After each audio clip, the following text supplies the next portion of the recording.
for my wrap-up of my painting assignments for university. This is my last painting subject for BA Fine Art Visual Culture. Is that right? Yeah. Anyway, so what you're seeing here is the product of a couple of years' work in that genre, in the area of painting. And basically, what happened with me is I declared. Well, I didn't declare. I noticed that postmodernism had died, and two of the greatest protagonists, Jeff Koons and Damien Hirst, were my target people for what I needed to say in what you see around the room. So if you go, as a kid, I was always put in the corner because I could never concentrate in school long enough. So they'd always put me in the corner, and I found that more interesting than being out with the other people. But anyway, that's another story.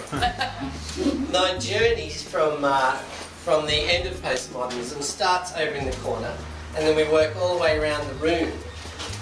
And we end up back here with this lovely lady that I'm sure you all know who that is. I call her Global Mojo. Just in short, what happened was I needed to find some authenticity in art, being that I'm a painter and I just love painting, and that's my whole life, except for you, darling. It's second in my life. Well, that was a good manoeuvre. Yeah, and so I needed to express some sort of form of authenticity in art, because what I was seeing was this junk that was made up. And I've been accused of being a failed 80s artist at uni for actually honing in on the postmodernists. Well, it wasn't that. It was about expressing the end. So I start with the humiliation of Jeff Koons' balloon doggy. And the authenticity in that, apart from me painting it, is the fact that these are two sculptures made in two different times. And one was made hundreds and hundreds of years ago, and it's actually a real bas-relief from a Hindu temple in India.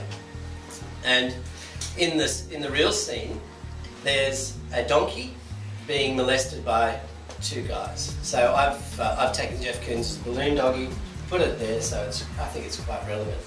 Then we moved. I love it. It's one of my faves. Thanks.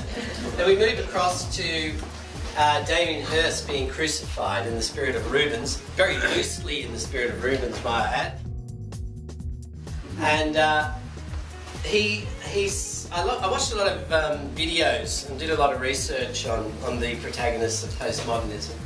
And him and Tracey Emin and a whole bunch of them sat there and said, some people paint and others make art, referring to themselves. And none of them, not even Tracey Emin, does her own embroidery. So I needed to respond to that statement. So if you look on the scroll on above his head, some people paint pictures, some make art. So I've crucified him by his own words. He's in a formaldehyde tank turned on its end, in an auction house that no one came to. The Sotheby's guy's like, what the heck? What's happened?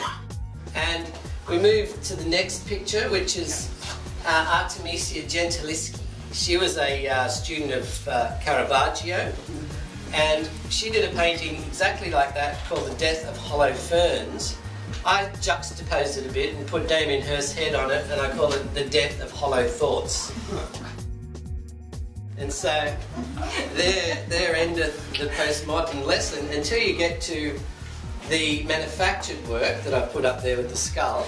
Damien Hirst spent thousands and thousands of dollars making a skull, and it had 8,000 perfect diamonds implanted into titanium. It cost him £14,000 to fix the teeth, and they sold it for £50 million. They were looking for £100 million. Damien Hirst was actually part of the consortium that bought the thing. I'm not jealous. No. And so anyway, he was part of the consortium that actually bought that. I don't know what sort of holding he had in it. And apparently it's going to go on tour, but no one's ever seen it. So they're both $1 million men, so hence the $1 million each. Jeff Koons is the left $1 million man, and Damien Hirst is the right. And so as a result of finding the end of postmodernism, I needed to find, again, some sort of authenticity.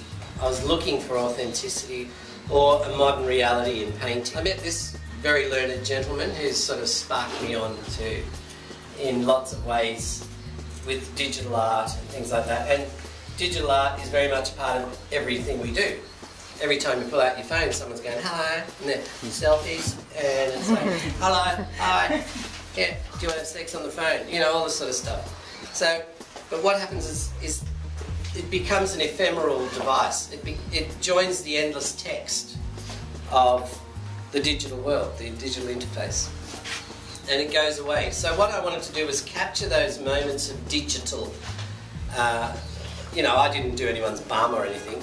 I did some scenes that sparked the creative side of my mind, because behind it all I'm still a painter, right? So the first scene is Norah Head, and it's a place I like to go and park by myself and just contemplate the waves and check out the scene. And so I thought, oh, this is lovely, and I took a photo. It's very kind of grey, the picture. So I thought, well, it needs sparking up, so I threw it into my my digital art program. I think I did that one on iPad, and then made a digital rendition of one of my favourite places, and then made a painting of it, so that one day that digital ephemeral moment can end up in a museum. You know what I'm getting at? I've given it painting, the poetically remediated paint, and so there's this 3 different versions of the same thing. All the rest that follow, like the art gallery in Washington, one of my most favourite places in the world. Again, that's a reiteration of that, trying to capture the digital moment and keep it forever. We don't even keep photo albums anymore, most people. It's just all kept on some device somewhere, and you hardly ever look at it because you've got so many nowadays. The next one is Broken Station. So one day, Kristen and I were at the bank, and I looked across the road and I saw this bent building, and I went, oh God, that looks like it's broken. And so I went back and got my iPad, and I took a photo of the place, and that's the actual photo. And then I fixed it up in a digital art program again, and then I made the painting out of it. Right. And what I did with these images, I put them and a few others up on Facebook, because I wanted to use the digital world.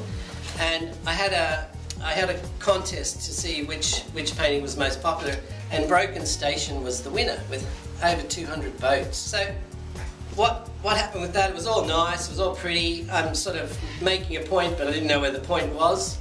And our contemporary moment was kind of escaping in that. So I turned to the news. So those things that happen every day. And I found this picture of Ahmadinejad shopping for nuclear power stations or missile-making devices.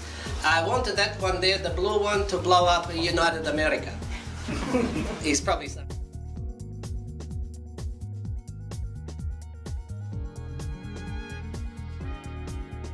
He's probably saying that. So, but when I saw the photo, I thought, oh my God, that's hilarious.